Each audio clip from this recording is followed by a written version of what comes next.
हिंद, आपका स्वागत है हमारे न्यूज चैनल न्यूज एवं उज्जवल टाइम में। कृपया चैनल को सब्सक्राइब, लाइक, शेयर, कमेंट जरूर करें। आजाद समाज पार्टी काशीराम का जो प्रोग्राम किया गया इको गार्डन लखनऊ में, उससे जनता को और इस राजनेताओं को क्या संदेश देना चाहते हैं, परिचय देते हुए बताएं। मेरा नाम नसीम अहमद है। मैं पूर्व विधायक और आजाद समाज पार्टी का प्रदेश का उपाध्यक्ष।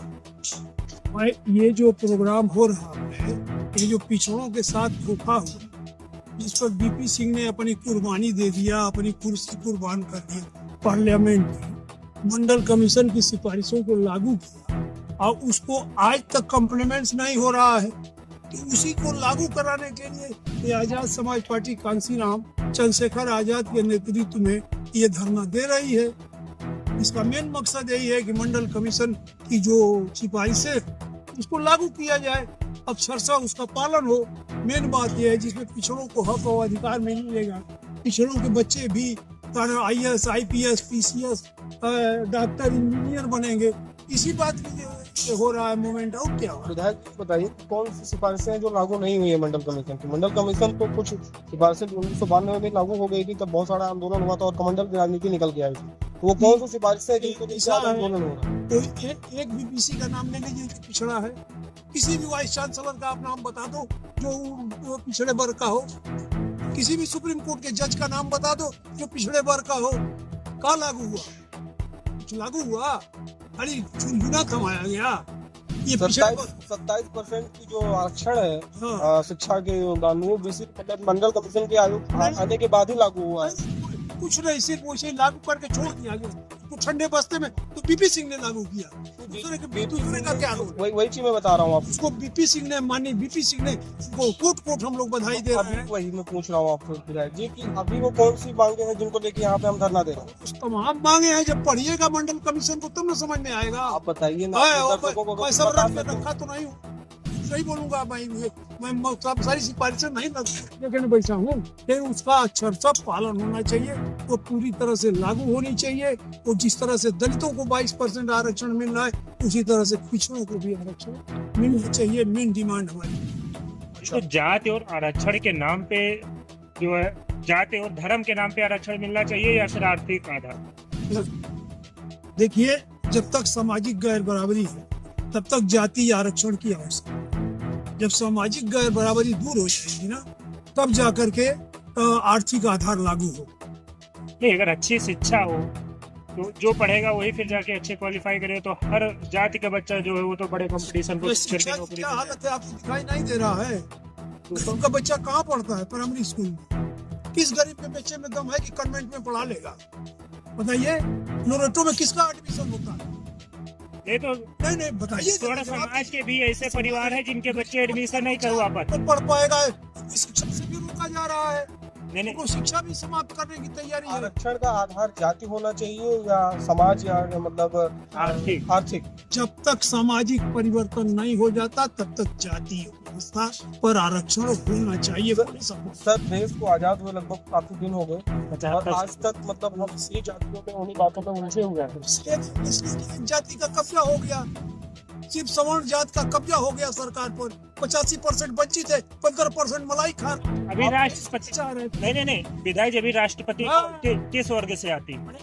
पार्ट की उल्लू। प्रधानमंत्री जी किस वर्ग के उल्लू है? हाँ, RSS की रिपोर्ट है। राष्ट्रपति जी RSS चलाता है। भारत के प्रधानमंत्री नरेंद्र मोदी जी ओबीसी समाज के हैं। क्यों नहीं लागू कर देते पूरा? भाई ओबीसी समाज के लागू कर देना चाहिए। एक शब्द नहीं बोल पाए। यूपी के प्रदेश अध्यक्ष ओबीसी समाज के हैं। भाजपा के यूपी प्रदेश अध्यक्ष लागू करा दे प्रदेश अध्यक्ष। ये लोग खाली जो है रबड़ के स्टैंप है, ये 100 पीस है। सबकी हैंडल RSS से होती है। आपको किसी RSS प्रमुख का बता दीजिए कभी आज तक ओबीसी का रहा हो? किसी का नाम ले लीजिए, बता दीजिए। जी भी आपने कहा, आप घुमाने की कोशिश मत करिए। पंडित जी लोग दे रहे हैं इसमें, समझ रहे हैं ना? हम समझ रहे हैं। आप लोगों की शक्ल देख के पहचान में आ जाता है, इसलिए कोई कपड़ा देख के पहचानता है, कोई गमछा देख के पहचानता है, शक्ल देख के पहचान जाएगी। साफ है, वो है बिल्कुल नहीं लागू है, सिर्फ धोखा है। अच्छा, आप बसपा में थे पहले? हाँ, बसपा से आज आजाद समाज पार्टी में क्या वजह रही कि बसपा छोड़ के आप पौधों की बात कर रहे हो?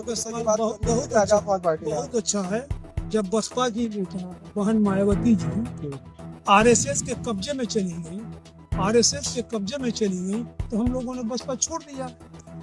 सीधी सीधी बात सुन लीजिए, सतीश मिश्रा का बैकग्राउंड क्या है जरा निकाल के देख लीजिए, गूगल की दुनिया है। वो जो है आरएसएस से निकल के आए हुए हैं और उन्होंने बहन जी पर कब्जा कर लिया, वहाँ खत्म हो गया 85 का नारा, इसलिए हम लोगों ने छोड़ दिया। विधायक जब आप विधायक थे सतीश मिश्रा तब नहीं थे क्या? नहीं थे सतीश मिश्रा, विधायक तब थे। हम विधायक 93 में थे, नहीं सतीश मिश्रा। हम लोगों ने नारा लगाया था, मेरे मुलायम काशीराम हवा में उड़ गए जय श्री राम, समझ रहे हैं ना। अब वो जय श्री राम की भक्ति कर रही है तो करें। तो आज फिर से मंडल और कमंडल की राजनीति उत्तर प्रदेश को 2027 कमंडल वाले तो अब चंदा चोरी में जुटे हुए हैं। जब पीडीए कमंडल वाले तो चंदा चोरी में जुटे हैं। नहीं पीडीए की बात, जो सपा है वो भी पीडीए की बात कर रही है। अरे तो अब पीडीए की बात कर रहे, खाली ब्राह्मण की बात अब करने लगे। रात हम भी देख रहे थे अखिलेश का, रात देख रहे थे न्यूज 24 पर, आज संदीप चौधरी से उनकी बात हो रही थी, वो ब्राह्मण की सिर्फ बात कर रहे हैं। बिना ब्राह्मण के न बहन जी की नैया पार होगी, न अखिलेश की पार होगी, या भाजपा तो ब्राह्मण पर। एक अकेली पार्टी बची है जो बहुजन समाज की है, इसमें सर्व समाज को इंटी है। ब्राह्मण हर जगह कब्जा करने का। अरे भैया ये बहुत यूरेशिया से आके देश, आप मुल्गा से गंगा पढ़ो, हमसे बहस करना है तो राहुल सत्यनारायण की बात कर रहे हैं। हाँ, मुल्गा से गंगा पढ़ो, डिस्कवरी ऑफ इंडिया पढ़ो नेहरू की, कहाँ से आप आए हो। बाल गंगाधर तिलक की बात नहीं कर रहे हैं आप। अरे क्यों तिलक की बात उन्होंने करें? भी कुछ लिखा है आपने। तो आप कहाँ से आए? अगर ब्राह्मण वहाँ से आए तो आप कहाँ से आए? निवासी हैं, कहाँ से हो? हम मूल निवासी हैं। भारत के मूल निवासी कौन जाति है जो भारत के मूल आप निवासी? क्यों आप उसी से आते हैं फिर? जो द्रविड़ थे वही यहाँ के दलित थे, वही मूल निवासी है। आप फिर कैसे आते हैं? जनजाति वही मूल निवासी है। अब विधायक- हमसे भाऊ, हमसे बहस करना हो ना, आप शाम को आओ, हम बढ़िया चाय भी पिलाएंगे। कहाँ मिले विधायक जी बताइए, हम पाते हैं। VIP guest house. आपको कुछ एड्रेस दे दीजिए, हम हमारा पहुँचते नंबर दे हैं। दो। बिल्कुल नंबर तो हम हाँ, हो गया आपके